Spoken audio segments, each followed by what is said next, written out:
Arishman my mamunyina ajo.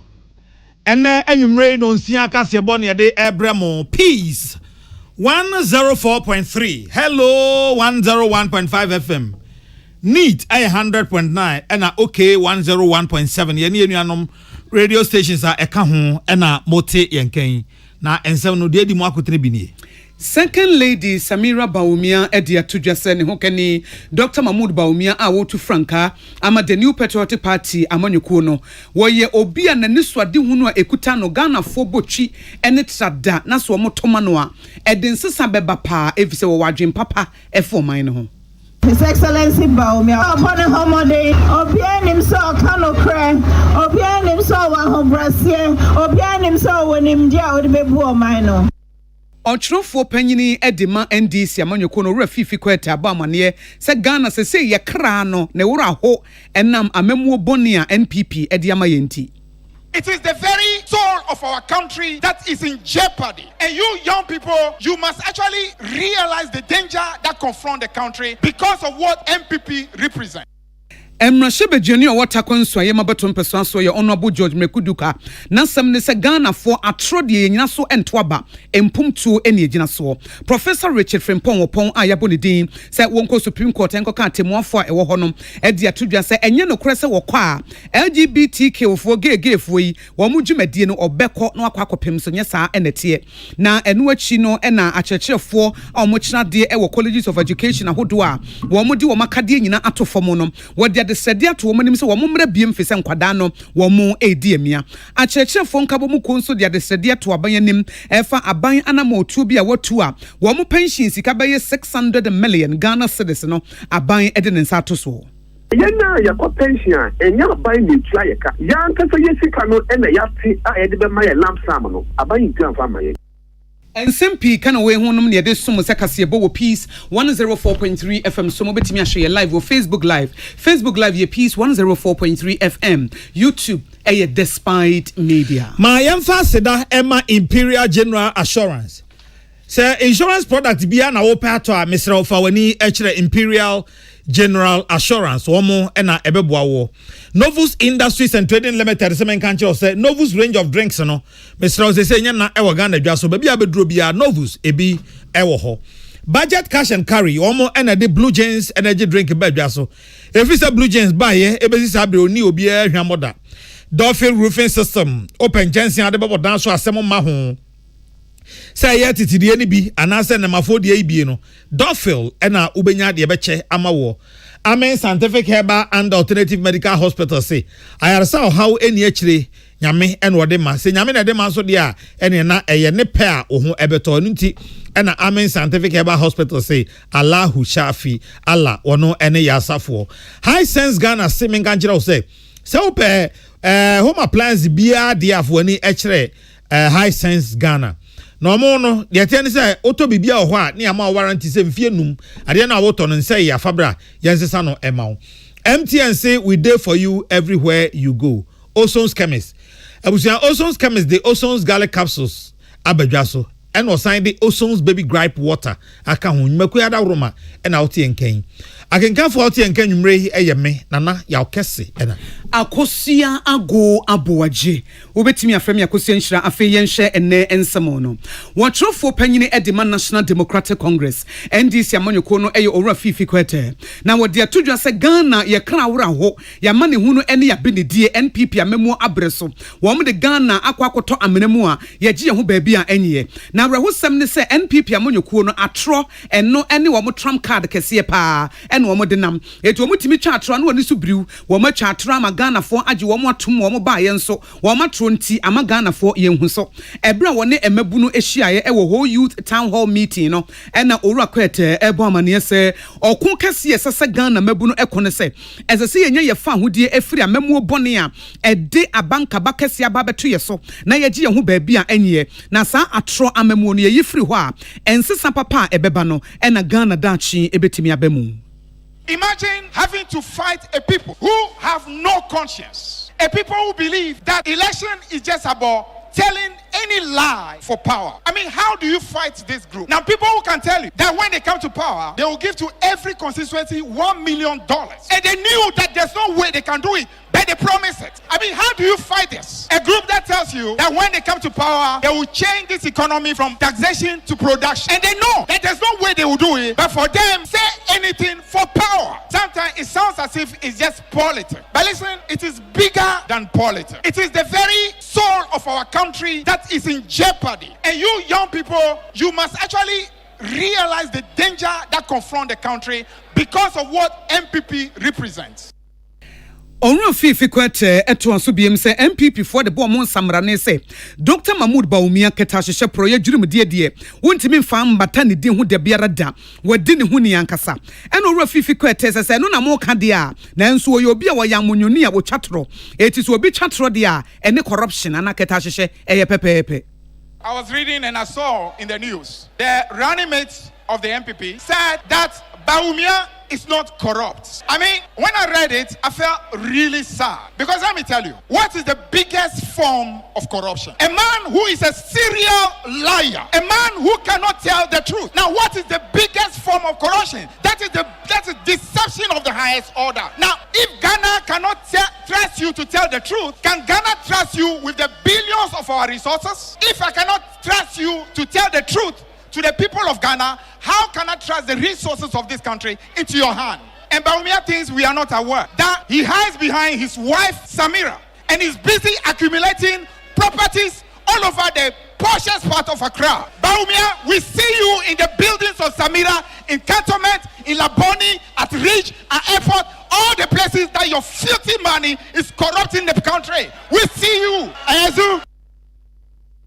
Na onro fifi kwete ebewie eno se ne wura hopa na wura hodie no wo di edema omampani dada His Excellency John Dramani Mahama efrise ebra wo kɔ no wo dia mamuo papa ene Ghana ejina ne naso Ghana ediye better Ghana eno de ma omampani na wotie adwa so His Excellency Nana Addo Dankwa Akufo-Addo ene Dr. Mahmoud Bawumia se mede mamuo pa na mede amamo Ghana fo atumidie nanso eno na mede ma wo mo na sabre wo se babie mu a amemo boni a yada ho edi ama no no ne wura ho ama ne papa. Often I feel sad for John Mahama because when you work so hard and you now have to come back to actually come and take the country from a lower place than you met it in 2009 to now start working again, it is sad, it is painful. But that is the cross that he has been given. And we need to work hard for him to come back so that the beginning of the resetting of our country can happen. And for this party to ensure that we work hard so that MPP does not come close to power for a very long time. Desperation for power, dangerous. Prof. Mills often said, I am not desperate to become a president. Nana Akufo-Addo showed to this country that when you are desperate for something that does not belong to you, when you get it, you destroy not just yourself, but you destroy millions of people. I see Bawumia struggling today to become president of Ghana. Nana Akufo-Addo may be absolutely terrible, but trust me, if I'm given a choice between Nana Akufo-Addo and Bawumia, I tell you I will choose Nana Akufo-Addo over Bawumia any day.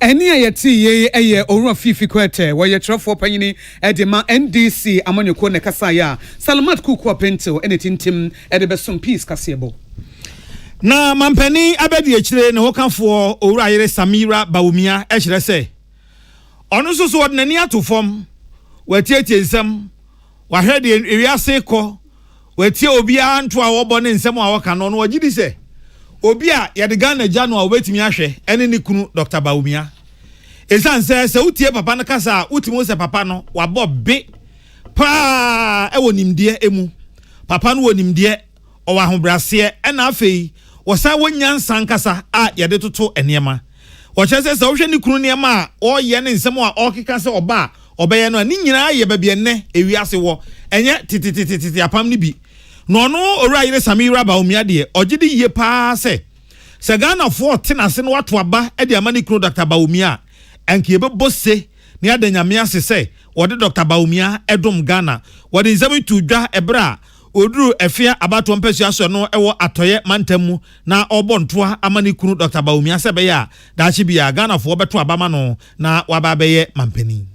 Minim say inshallah His Excellency Bawumia obe we ni about one year to December 7. So upon a holiday, obi enim so Akan okre, obi enim so wa ho brasie obi anim so wonim dia odi bebu o man no na efia mosomo die ene se mobesma lawyer buama mana bankrai abeji ade papa ede abremo ya bema honorable Joseph Kujo waye jumaden ede abua constituency ha no se ni ono wentumi anye no ni lawyer beba beye abroso se me hu lawyer nasa makai mikru kakrao so abi ye pa ela fiada na kuma so minim so beye jumaden amamo na ora yire Samira Baumia mfansi ho a ose onimiye pa se won e wo afia wonom be hye MPP animonyam kankan ne afia kuma zongo ho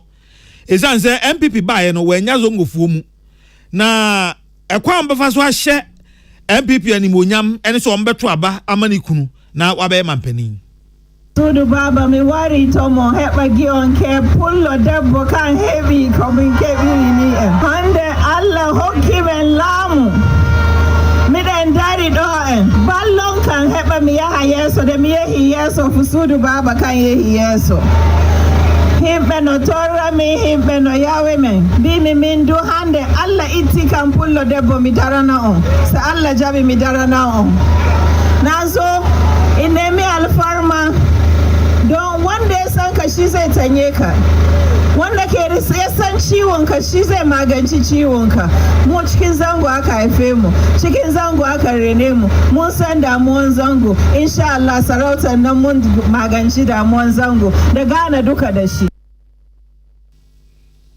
na ne krakra mu se eni a edi kan boy no mote ya Haji Samira Baumia kan se efiafo wo mo enkai lawyer Isaac Yabo amanyako no mo nsoma no nkran se be ya so mo epe bibi de amane efiafo a o mo de befa lawyer so na lawyer Isaac Yabo amanyako nsuso etu na ntuo ka se ono de adwuma pa ya MPP aban aye ene oba beto aso Danya kopo no person enumonyam breno oni enti yesa Dr. Bawomi apo efia constituency yesa Dr. Bawomi apo yenda no pa yenda area be yenda enubri kopim there efia yebema Dr. Bawomi not less than 70% of voted polling voters in the Efia constituency enti no obi awaba yakopon onsa Yakopon onti wonani Yakopon oka won o ma ye ni kwatete na wodi mom na ye fa nkwadam abatu na minimba insha Allah Yakopon ba manesado Penny okasa ye aye lawyer Isaac Yabo amanyako ono ene ogina mu ama MPP amanyuko na pre afia abatu ompehia so akonwa na pia dankwa Rock FM takrade ono na risa amani ebreye Emrashebedwa no ewa apamfo mo hye emampanifo ayabo mo pa so mo besom wo man wo ko mani mo toto wo ma no ehu ne ewu mo busebusa wo masam ye frɛ mo the appointment committee of parliament na wo matena se amampanifo kokudam mienu amampanyina bo mo din se yenye wo justices ewo supreme court no wo makɔ amya toto wo ma no di odikan ye professor Richard Frimpong opon na wo mo busa ne se wo ye obi a no trotro ne ma pa na ne ma no trotro no efa ge wo no se wo kenkan a ase wo ye obi a on hyeda nkasa ntia ase na nige ho ana wo pene so eti wonyi ni se ye de ne ko supreme court ho no a wo be kwa koya de Ghana for MP a niema a wo hwa LGBTQ for no epe no eho ene obegina no so wo meye academian obi a mekira de te kwan a mefa so a kire madwene wo bibi mu no eno nkire se saa ena metie eti se bia mekira article bi ana me de bibi to wona se wo kenkan a ade na mekira madwene de afa bibi ho na no enkire se meba no na mebeye bibi de aboa wo bi anase mebeye bibi e de etia wo bi eti enya saa ena obedi na dwuma no ono akora no ono professor Richard Frimpong opon no wonyo obi a de fa ne same sex marriage no wopene so se bema wa ware ne yonko bema anase oba wa ware ne yonko ba. I think I vehemently reject that view, that if I get to the Supreme Court, I'll be a danger to anything that you're talking about. As I said, I have clearly explained the subject matter that I wrote about. I have indicated the caveat that we put in it, in the paper. I have clearly indicated that if you approve me as a justice of the Supreme Court, my responsibility is to apply the laws of Ghana. And I clearly indicated to you what the law of Ghana is, or once the bill is ascended, what the law of Ghana will be. The responsibility of a judge is to apply the law, not to espouse any views through their judgment. That to me will be wrong, will be totally wrong use of the judicial role. Any ye Professor Richard Frimpong Wapona, Wamusa Busan, the BMC Wapani Cassi, is a wish article 128, our constitution, Numunua. Mampenino, Wawahun Quine say, justices in a buru dua would become one and also. Said the Amrani city and was sit a when Timmy Crano, and a ye do, nature say, any limit, any pompon so, I'll bet me a casa had ye dry up him. Eti Mampenini, ebetimi, afabi akanwa, Sawuko court, Walker, which him say, one more woman buy a bar, Econina, do one. And eyi sankrofo no ma wo ebesomye. Say the Supreme Court shall consist of the Chief Justice and not less than 9 justices of the Supreme Court. So a plain meaning of those words means that the Constitution sets a lower floor which cannot be exceeded, which is the 9. You can't go below the 9, but it doesn't put a cap on the number of justices that can serve on the Supreme Court. And of course, from a purposive interpretation of the Constitution, you cannot get somebody to the Supreme Court without appointing that person. So from my perspective, a plain meaning of the words of the Constitution supports the view that there can be more than 10 justices on the Supreme Court if you include the Chief Justice. I think another aspect of constitutional interpretation is that you have to take into account history and convention. And I think a convention has developed in relation to this provision that there have always been more than 10 justices on the Supreme Court. It varies from year to year or time to time, but I've seen 12, 15, 16. Nadia Chancho no mubusa prof wadawuru mo Supreme Court no so Ghana ye de dudu amemu anase democracy ene ye de adwuma e de na mo to na mo betimi etu de afa ho amena tintim na oman akonkan e wo sa kwan no so no kire mu se eno kire se justices no esese wo mo de wo mo ho no mo gire mfimfin wo bra wo mo kwa afa ne afa. I think the Supreme Court or the judiciary certainly has an important role to play in deepening democracy in the country. And I think the best way that the judiciary can do it is for all judges to strictly respect their oath of office, which is to be independent, to be impartial, and to be neutral in cases that come before them.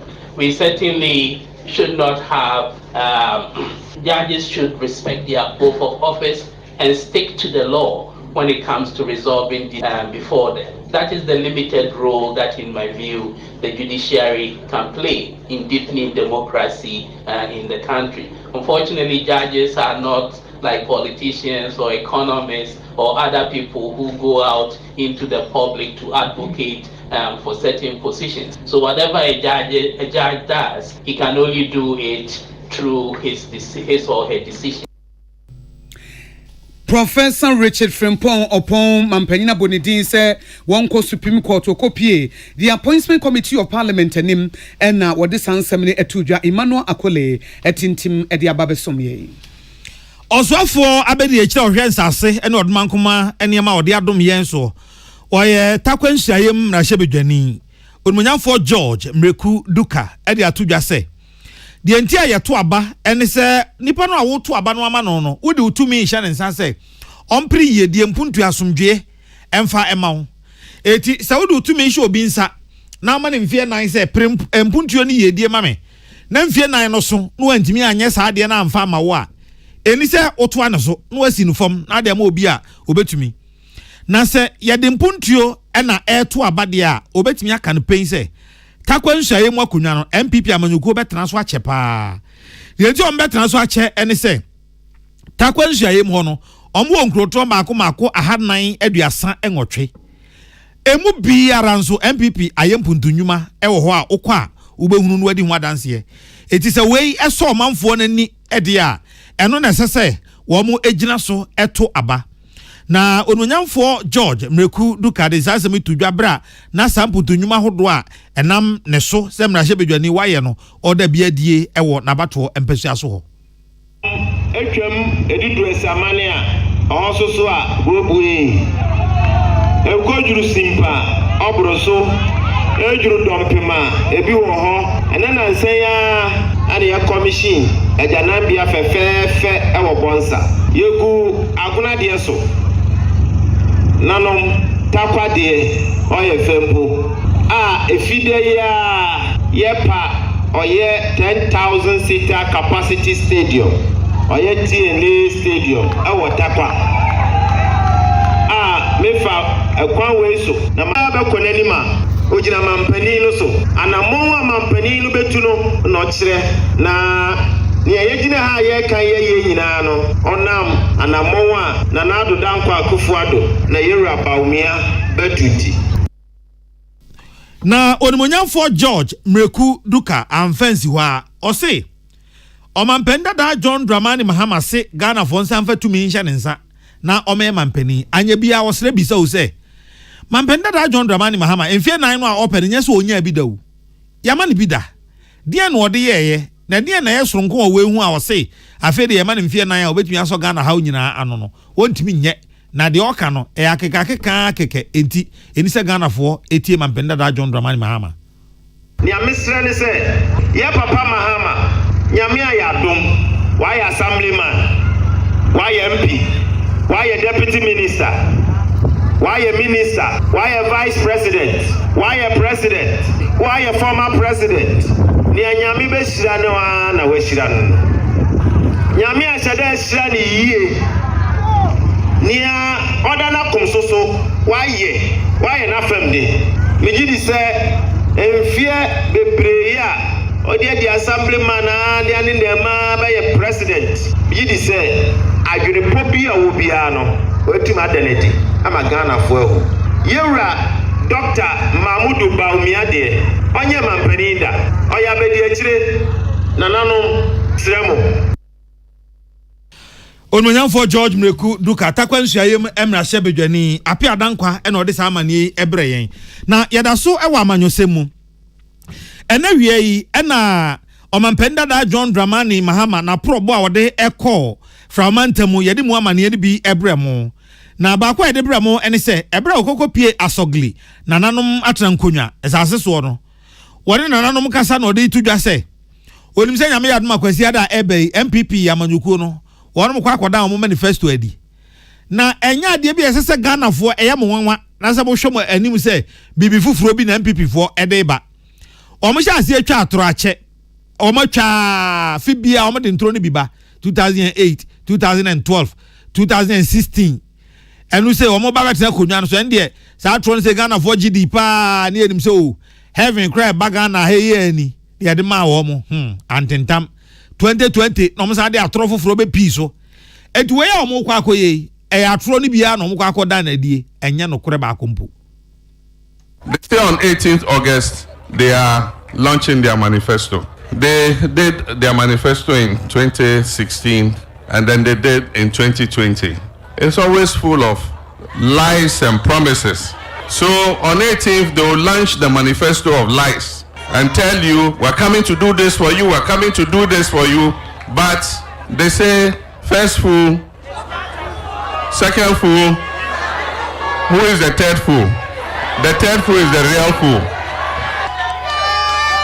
In 2016, the same manifesto they came and deceived us with.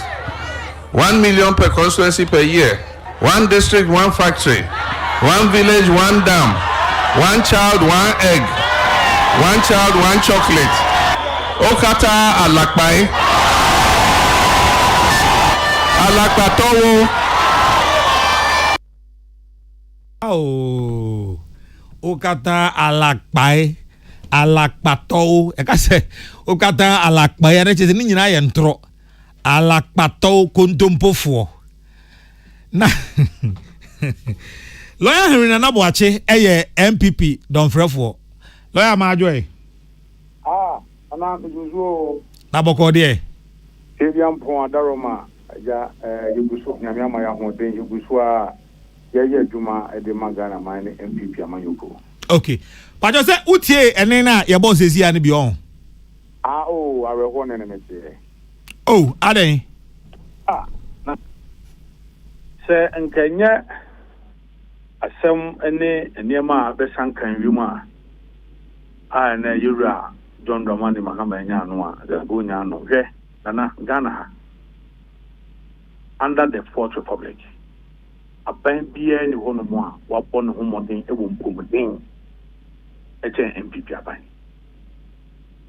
yɛwura for ɛna de free healthcare by NHI or the by na nado danko kufu ado by nso no e bin see that the first time a president biaba 111 hospitals yes on te say ene hospitals bi akọ strike almost omunyi NHI bi emom na de ne bebre asa be kan no e bin see that it is there for everybody to see na MPP aban bia no mo aba wo ya kwan etensa aban impo na say kwa na district bia se nya infidia yedi ya kwan na yedi siesia kwan e bin see that na a baby and one waba your school sem what is it shem na one more school ko I get professor to say by free SHS MPP aban and the buy Yera Mahama no kwado say enya dia e be the same thing o kan o say oh my yintie na yen ada e atro yeru ana na dan ko kufu do buy oye nana say ye ka enem fidie mu sem one district, one factory. No, it is there for and then me nam. Can quite so me be. I may put on me answer. Oh, quite so. Udu konongoya reader steel factory. Oh, hey, unam kepus council. I am piano to go feed. You Mahama says, but Kunyan, that one, it in Fidjuma, and also a baby and one of papa. What me I say, a buy yaba in few watching. Na yet me in Fidjuma. Or had me actually. Any diaba that nana so share agoframa us o share e mu develop but na be see that nana am efekeke world class treatment be di o be see that he astro try this one agree yes petrol na be nine per na NCC for ye me no kasa te see ye twem oha e chire they come 150 years to test. If you know, if your Muhammad can say, and he will pardon was wanting a change. Nanabi. Hello. Hello. Wala ina shada nyina so mai. Hello. You. Ma yan se ka Nanabi ahoma no betun agina so ana.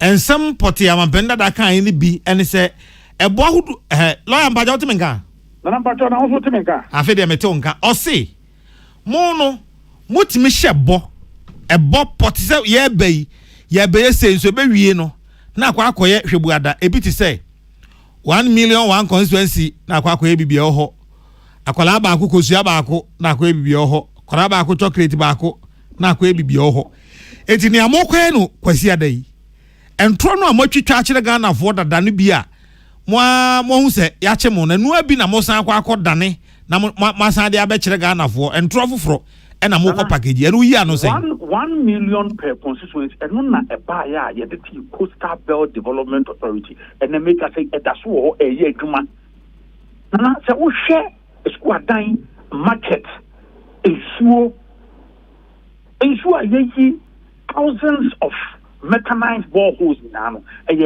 One constituency 1 million. Market a hodo it just what hodo yet see Ghana fananyina. Anyway. Oba Middle Belt and your Middle Belt Development Authority and your one Northern Belt Development Authority. Nina. It be a onimnia oka. Nana no onwano. Ebra no president also onye confirm. Yebisika dosupu.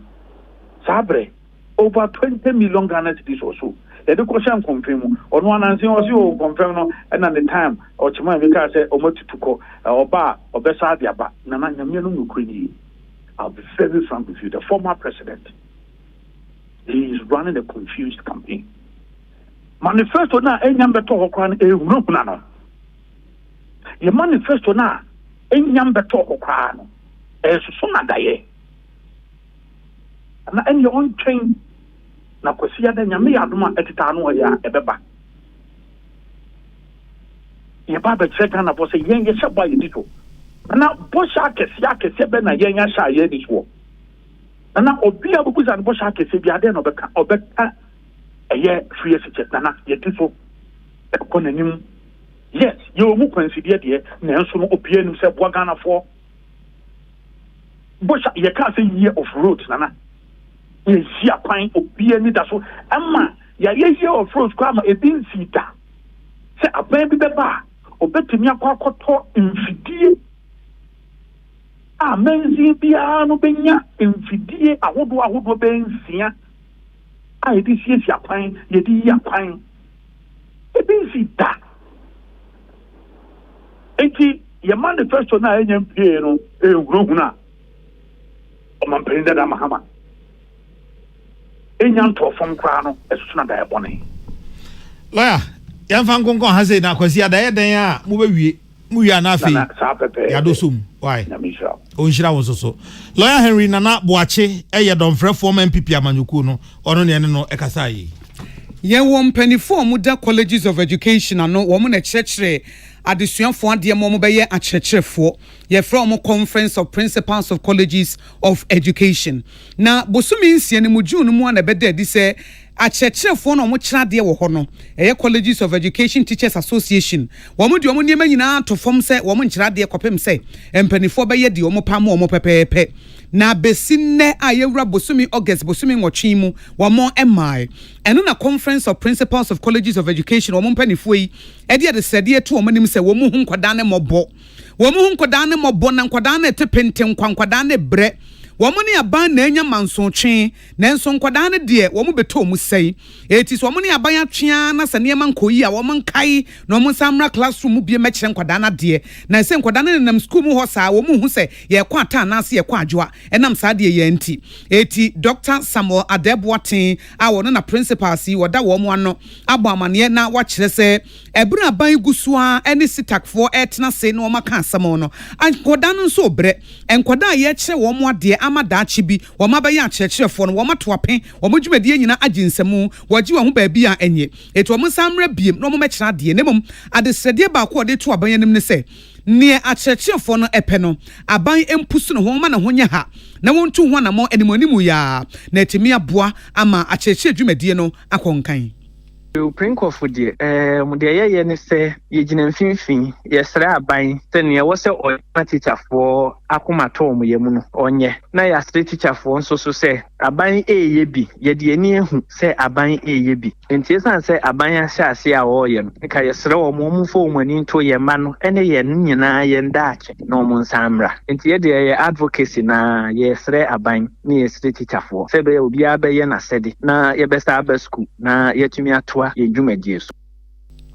na wochire mu se wo sha strike ya chirechirefo yiyi ebo colleges of education no ebo mo kapapapa sika wo mo hire no enya asem ketwa efse nkwada yi ba adekire enkoso bibia ayebasa Sitag strike no amase si aye kasai no oba school mu a adesua bibia enkoso if say school no ye main ye teaching and learning nti san say teacher for no ko strike nti no adesua bibia enkoso e wo schools no eno so so nti no ama ye makakra na omo school no so no ye to aduane mu omudi a omu nsua de omo so kania omo charge omo phone tese nioma bia e de eka eba towards operationalization of the colleges no ye fa ni nyina mu meanwhile adekire enkoso ena ye kan so no e kire se ebe affect calendar no e ka calendar na time an ke bi anytime I was here makwan no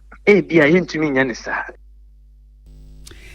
Eni ayeti ye conference of principals of colleges of education womo eptro for panyine Dr. Samuel Adeboaten ene dia de sedie yi wodi tudwa ema sika eyim etintim ede besom ye na yeto so biem no wasonfo abedi echa wo hwe ngomasua so wasan ye mrahye bedwani ewo Asen South Reverend John Intimfodwo na sam ene se mfasode yenye free akyerkyerefo no so ye busu akontank ye nwie da akyerkyerefo wo mo ho hia nkasa na wo mayi ngomasua mu no wo mo a ejina wo mo so paa no akyerkyerefo eti akyerkyerefo na timema ngomasua ejana na so efse sa wo de akoda akotana classroom a wo hia wo kyerkyereni no wabeboa no wonya nemde no wade abobra eti wo kyerkyereni no se body chidomo a na eno kyerese yakonkan Reverend John Intimfodwo edisansemi etudwa ebra dwumadi efa ne Ghana Teacher Prize Award wo mo eda na die ni nyina ene se akyerkyerefo ye beboa wo mo ne abo wo mo abaso na wo mo dwuma pa ene wo mo bodempo a wo mo bo no yetimi akai ne yie pa.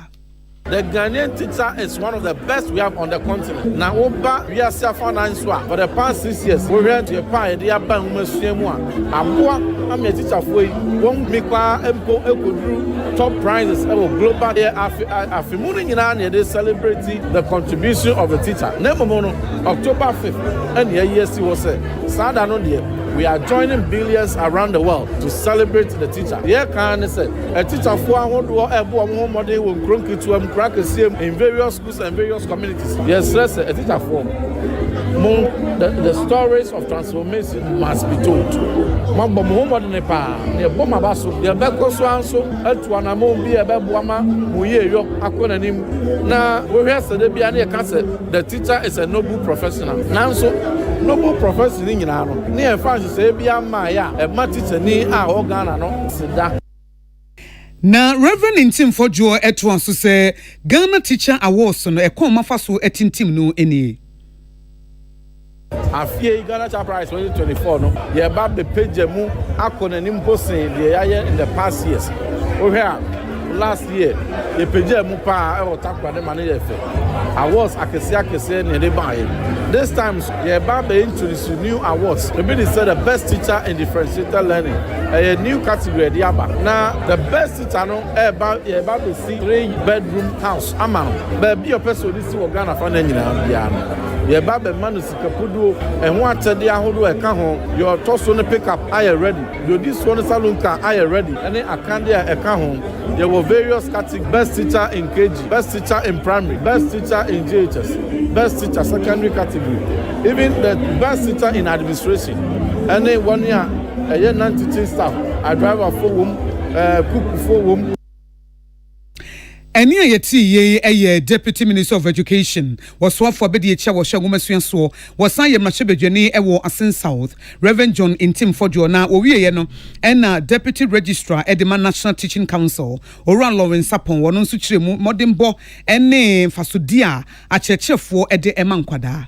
And now for entity a teaching methodology ebeboa sa akra no adesua edi onta de say obi strategy baako and adbeche obi ade but ohwe akra bia na bose ene le su and wape akra befa so a wo kire na de a ebeboa dem na say ye say teacher ni bia wo kire ade a wo be hwe akra no the background obu okra efie ya tiatia na ntoti he na ne ma se no ezo ma onesu kese a akra do osu ade a no koso a teacher for the say omofa inclusive methodology and a betrayal na yaka say na o say enso aban so asubie say aban so ebeboa ama akadia teacher for the here a o betumi use inclusive methodology o mo to betumi use say yaka say emum ni friendly any obi o eba fine any obi a o need them o wunyina enter classroom back na enter o ma de we try a new teacher obenya a new strategy a new teacher obetumi that teacher some afraid.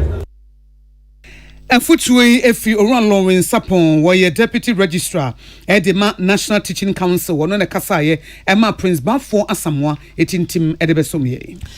Na akyerkyerefo nsem ya na pre-tertiary teacher unions omo ekyere se aban ezisi omo na kwa aban de omo nam so no omo ne nye ho enti omo ka kyerɛ aban se wansesa ne nante kwa ono omo nam so no aban ansesa no na se ne ye kɔno ya na so no omo kɔno dia ene ombete aban so nteskɔkɔ na sa kuhudu yi ene Ghana National Association of Teachers afei National Association of Graduate Teachers Coalition of Concerned Teachers Ghana oni onuanma eka ho omsi aban ati omsi ka beye opepepem ahensia 600 million Ghana cedis efri afi atwa mu besi sabri na no kra no ensi hunya ma yo sika botre no eyo mo ahomegye mu sika pension sika na aban abomu bosia ne bosia aban abone se nkamra mu no aban ti sika no a esese nko de kokoma o fund managers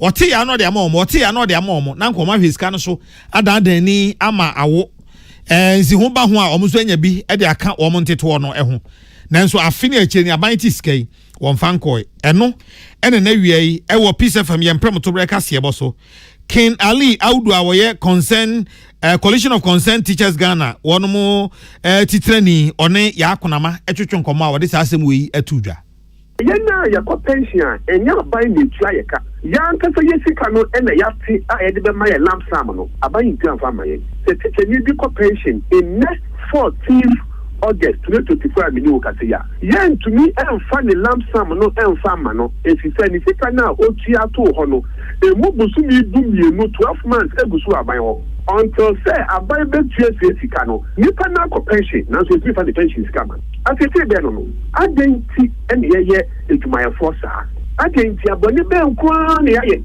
ena de twen sum ne sika so kwa no enya ban enya tier 1 aye no employer ne tia we ya tier 2 employee no ene tia enti adenti na aban be tinya nkasa dikita no fan ko to de dia na o say de en nwanwa ne se be busumi ntamunie ena oso afo ohwe nwomasuya so baaye ene ombehia na okache omso omma na break akra na fe okwa isuso onu suso a omonteninka tier 2 morality no fund managers no omu take omu authority na defeat the board of trustees into board of trustees no ena omu chiesis kano ya tro hunka ta ayehu dede ma beya 2 months ni minister for employment and labor relations organize meeting e wana kache ma minister of finance ni controller mu nyina baaye ma wo be kan say aban ni sika a obetua nti awomba may securities awomba issue aban bonds ene e dia maye ene e kache omu so mda mo to so ni enkoso basi net securities na embaye ena cash no so a embaye ena adwumayafo no elusu interest eba the pension sika na wutua na nkasa no is not the main thing e wonsi hu no ena masika no to me double to me triple na se wuko pension wonye sika emu wanya sika emu edro coalition of concerned teachers one mo titrani King Ali Audu awiei one ya akonama ena etwetwen saa enkom Lawyer Kwame Adofo eyemranim ni na wakyere na dwene efa enmahebedwani owo Boko Central Honorable Mahama Yarega de ekoso ewo mahebedwam ebra na the appointment committee of parliament no mo hwe ama Supreme Court justices amampanyina bo wo mudin no na wo mo etoto wo mana na sembia wogina so ka 1992 constitution wo se we eninyina so bia papa no emra no wantimi ancheche mu yie na asema Lawyer Kwame Adofo e kan se Honorable Mahama Yarega sa wo kenkan a 1992 constitution de wo kan se ma okase mampanyi ni tumi so obetimi ama yade justices eburudu ede akọ Supreme Court no enye sa na tie na ebra Lawyer Kwame Adofo ene maame bia makwafo etwetwe nkomo ewo premtobre kase bomu ene ochirechire mu se article 128 ewo constitution ni mu no chese Supreme Court na anye bia wanfa justices kora no na eno eyedu na se at least ye ka at least dia na ne chese wo betimi atra at most dia na eno chese no wuntimi ntra eti se at least dia ene wo betimi akwa na emom no bomodian se wantimi kura no de edu eti enya dia Supreme Court justices na omokwakwa ye adwuma no ye beka se bia edu mpomponso se ye yapem ye ntimi emfa ntoa so eti aban abakọ wo maba wo gyinam obi a eyibi edikọ ya sa bre kura na ye kasa yi se wuko Supreme Court wo ho no kura wo burudu a wo gyina ho a wo ye adwuma se obey 15 justices anase dunum a wo gyina wo na so eye adwuma and a different precedent mampanyina hodo a aba no wo ena ayesa eno nti Honorable Mahama Yarega asem na wokan no eni nyina so bia okay that article 128 no society na what say Supreme Court no so we a minimum of 9 justices plus the chief judge not just a 10 na constitution na maximum this year I mean no can say we 15 no and then one president na appointee or more not just a 10 na constitution ka say ya kwata form the trip holder that and not just say Honorable Yarega the argument or making also just say presidents are appointee amana bro 9 no and 10 no omunyina no need to me as a committee so the years appointment. In fact, constitution in Kasa the president never appoint in the case of the chief justice in consultation with the council state. Then other Supreme Court justice was on the advice of the Judicial Council. Na enuachi no na yebusa ni bibi de efa ekwan a yebefa so a oman constitution no bebre wadwempo bi se baabi wo ho a echema ya cake esese yehwe ne yi firi mu kra no so me ne sankrofo no eya adwene enhyehyeye ne nsesa bi de efa na amendment bi wo ho a esese eba. Yes, I know we are doing. And you might be one personally if you say, yeah, amendment, appointment. Once you become a president, put me appointed thousands of people, including DCs, MCs, and so on. And we're not election now, maybe but I'm no more election by no limited appointment authority. I think in higher president, and so appoint you be and so I'm also. And yes, we know we are doing. Say, yeah, amendment. Let's say, you share example. That's your ceiling bar, and everybody knows. There's now a ceiling. I won't appoint him anymore a certain number of people. United States, they have a ceiling, only 9. And to the best man, so the ceiling, but then that becomes the position for everybody. Lawyer Kwame Adofo awoyem renim ni na ekasai. Na Ghana Cocoa Akuafo ewo enkabobunku e National Association of Cocoa Farmers. Wama ka kira ban say Ghana say ye ka djuma ba ko a edi sika bra ban pa eye cocoa. Nanso aban nhye dem fi cocoa akuafo sa. Se na niam si kro no sa aban ankeka no na se ne woni cocoa akuafo na ntie sa na ono omo kɔ no de a omo ka kira ban say e ko be mfie num ko du ntem de wan hwa cocoa kenten ba kokora ye ntibi Ghana ha say se obi a de kra wo cocoa adwuma mu no ebe free ho na obegyae. Na titrani ya wada Cocoa National Association of Cocoa Farmers yano ya Stevenson anane Boating. Oni pisins achụchụ nkomo no say galamsey ene ase cocoa aji cocoa mfuo no aboso. Afei esan se galamsey na do so ntinu nsu akra da hwa nka beboa cocoa akuafo no sa nsuo ni nyina soso asei. Afei we decide enu an se yedi gum yemfa papampo magana ha ye tugum za tugum ani si ye tugum ani si ye tugum ni nyina nya nsusu so bone e wo koku akuafo so enu nti no mo sra ban se so antene ni amfa hwe koku akuafo de a ene be kakra no koku kentema ye nti bi Ghana ha bi ne wo kasa galamseyfo adawroma yemfo nyina se ye kwaafo ma je se ye to sase water ne yasoa e de akọ enti saa no ma we no mo enyai ama ye kuafo yen involve yen ye won policy making na yen challenges nso wo mu antie anya yen bi nye efise saa bre no lebrafo kra yen wo mu mfo mu nya adwuma efise kwan ye fa so charge ne sa de sika na yenya no esua no emwa yen enti aban no pese wo betumi ama ku adwuma adimpon na koko na tena ho a koko no de senia wo man we city adwumbone ni nsisie ni nti ebema koko emfie du eda yanim no me ka kire wo sese ne ye wo koko dua ba akosi ho a mo bi we ma ye hu se koko ku adwuma no ye de agro na edie. Afei Ora Stevenson ana ne Boating se ebo no so akoko aban de to koko no enye papa aban isisi koko akuafo sania wo kase aban no betu mu ni ade afi bia nso ni ho a yato koko mu e wo global market asin afi we da etisi yato koko mu na se global market ene nam 10,000 per bag na se okoma nipa ni 2,000 da na se wo pese wo kyeresen in ratio no eyesen eye 1:5 eniti wo hwe sania ye ka no na sa afi we nso hwe no ma ni abrabo ni asetena mu nsem denden a ye wo mu etisi wo to mama ye ne a oto mu ma ye no eno ni asem na market price wo wi ase oman be mu en wo bi ye adwuma ni mfa so a eba ye chemu mienu ema oman no efa na oni akron so fafa enti se wo busa saa de esese ye nyina ni ye mpanyimfo nyina ehu ne se almost bule yen akuafo no mafa ye se ye poor puppets ne krakra no wase koko akuafo nteto ho pension no a aban de aba no eno so ombeko ho court Cocoa board yes oni ye kuafo di ni onwene so na yen ye de asem no be court ye nti e be ma ye de asem we yakogia court ne say PNDC law na e ka kire om so munye welfare ma yen no e ye mfinhie duanan miensa ne num emu ne ye we wantumi anye nansen ye ni bo ahen edushi aye no o ka kire say Rollins na de na asem ba ye kura wantumi anye ono na be ye no kure o say emra ne se onye welfare onti di sika ne profit no emu 10% na onfanye welfare found my yen. Sika no otete ye no ewe omu ho akonta. Enu akiri no sa pension scheme no Cocoa board no ono oye pension regulator. Enti Cocoa board ka so oye pension ama no onim se ye pension na watena se abesi ne. Cocoa board ni kwan so oye pension ma wo bi. Penny Yafeno Stevenson anane Boating. Wono any penny awada National Association of Cocoa Farmers ano.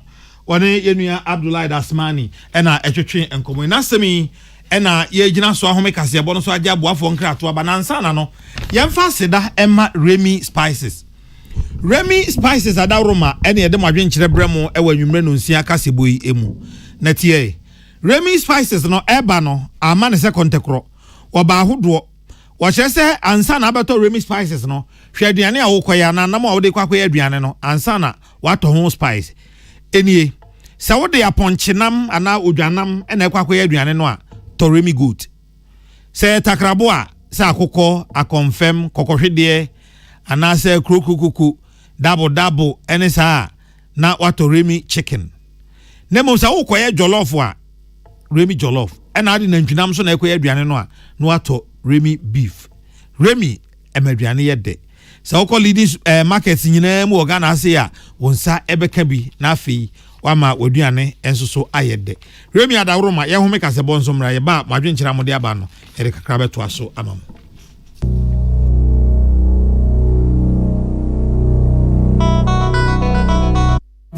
Exhibition. I go Ghana. Every Panada 20th August. I copy Panada 27th August 2024. About what komisa. Ebeda about one krata nedi. Ewa mia ya tuwa benina ewa minimum. Every anapa nonson. I copy menyumbre nunsiande bia. We ya kwenya mo bia. Soba koshe ni din. And in the police station. Sebi bia ya pepepe. And na face yeba shese. Obia onsen fata din. Eni about one humanimu. And na face say beyi omo me free munyina din. Every about one humanimu. Ne sign to know what the death certificate, burial permit, and now obituary notices. Ebeba near the ejinaswe yomu din every about one humanimu. Sawo hu kwan and what wrong with this? I was out to aba. I was out with ID card and registration slips in our kwasa dano. And also say, obet me about *711 *51 hash. I want telephone so. But what you mean? I show with din and in your mind found who say be bia pepepe. Obia or who kwasa to aba. Oni obia only who kwasa to aba. What wrong dino? Only about what commission no has to tree. Na ninja swoni. Say nipa ninya if you do watching. Say onya gane ni. Say na jimunda ho. Anasa onye nimpakwa or see oye. Anasa baby out na enya bia or troni din sa obeto aba. Say anya bia ya do din Akan exception and now multiple registration list ne wa akwanya da ho se wo be kire die ntia ense se wudin awa sa ahoma nimu afei so kayo se abato ahoma na ye beda neti no e be sha se fi Panada 20th August ekopim Panada 27th August 2024 ye beta abato nkrata na di e wo police stations ni na wo man nimu efri anopa no nso ekopim enyumre no nsia de bia wa bato e na kire wo dat so go and check your name.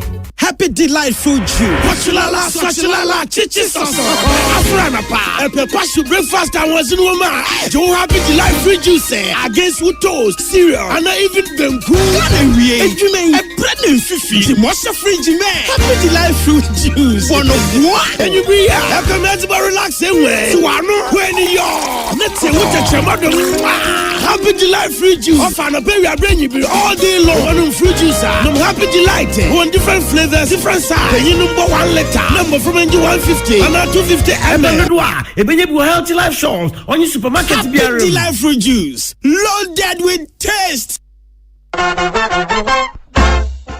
Krodo onia beka hu ne to ani jana mosonko enko secondary taprade kwasiada 18th August 2024 wabra wopa MPP manifesto hontuma Jumeti esi MPP chairman naso afe MPP flag bearer your senior presidential candidate Alhaji Dr. Mahamudu Baumia one in the running mate Dr. Matthew Poku Prempe naso empanyin fo ebepa manifesto a ebeni enyem wa yepa kokodro so entoma hweyen wo TV so anateye wo radio so abra obechecha na motu ebema omeyi kankro ewie peye kwasiada 18th August 2024 was secondary taprade ewia donko 1 p.m.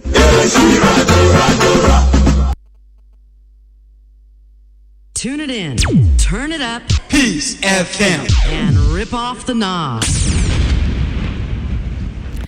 We madwin che kakra modi aba no ebi ena ye di be ko mensa pillar 2 no say second lady wakasa yi pa Dr. Mahmoud Bawumia wono na ye dini di Ghana animu a wo beboa ye papa eti better Ghana no wono a ena isese ye de ma no Daniel Yabua yetafa ne koyo se na ya wokese free senior high school kura no o mampani dada His Excellency John Dramani Mahama wentimi ansum eti ede na wamanimu so ede akota sherry ehwe na ya nada ye ho kwan bi aso Master Planner Junior Kentampo eno se Ghana will be great enti MPP for ewo power dia na chese Ghana ede yedie beba or being blessed or say good evening na ya wokese me show live na seshi benchma eho ena medi efree eba ena wochem se initiative of Dr. Mahmoud Bawumia ede eba no ne Dr. Alex Ampaben ene mpanifo bebre no eye papa akismi se hwebekwa wo se koko farming anase koko akuafo wo mu ehwe esese wo mu enya yedie papa nti MPP fo asamate ada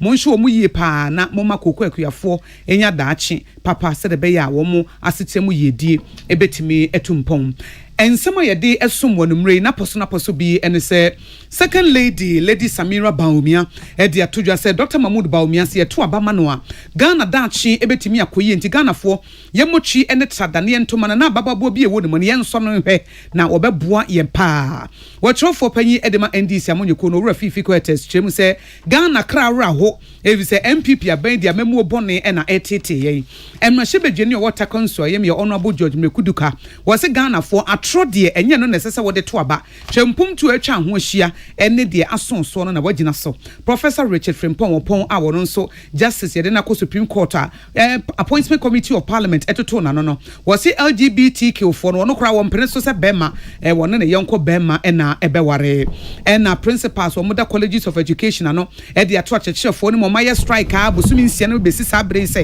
wo mse wo mo ada wo hu nkoda na mobo nkoda na ebre enti wo mmra na wo emechira de achechefo nkabom ko so wo pension sika bia band ne nsa to so eti wo mo tete nti sa ban ahwe a wo bepusu na watene nkankan ensempi ka we no ho ne de som se kasebo e wo peace 104.3 FM so ye ne de kasebo yi esom wonumre eyeme akosua ago aboaje mene dana ya okese na nyumaku a wada roma ye de bremo Oson's chemist ono na de Oson's garlic capsules and afi Oson's baby gripe water ebe so yasene nyumre MTNC we dey for you everywhere you go. High Sense Ghana, everyday prices for everyday people. Bani say ope home appliance dia Mr. Ofwani actually High Sense Ghana. Amen Scientific Herbal and Alternative Medical Hospital, Ayarsa, Ifre Radeho. Duffield Roofing System, opa so about danzo. Any Duffield necessary oko. Imperial General Assurance.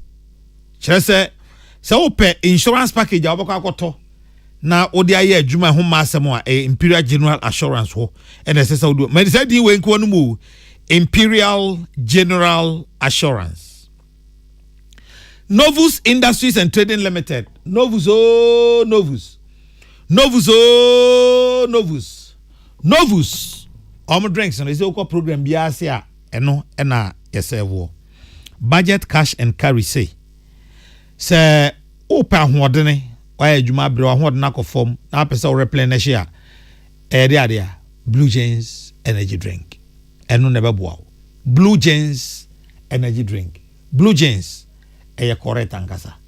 Na sa enyumaku ya da roma ena enyumre ye de kaseboyi ebremo. Yes sorry Mickey the Triple Darling ene mo ba betena kopim se na ngotwe bebo makasebo na bakasebo na chi ye the platform beba. Na ansakra na ibeduru ho no. UEFA Super Cup. Real Madrid ene Atalanta ena ede ahihye so. Kylian Mbappe mo mamu refi se afia na wajoin Real Madrid ene obon the first match make us say on the kuta ball no wagya mu de ama Rodrigo e woni fafa mu Rodrigo so atwe baako ebe de papa we me hwese Real Madrid fo omunya ne ntem ma omo ma no nko akiri because Italy fo no odi omo bona say ma ball no ko akiri ebe hawo omo no omo timi ye bibia nti we monya ne ntem na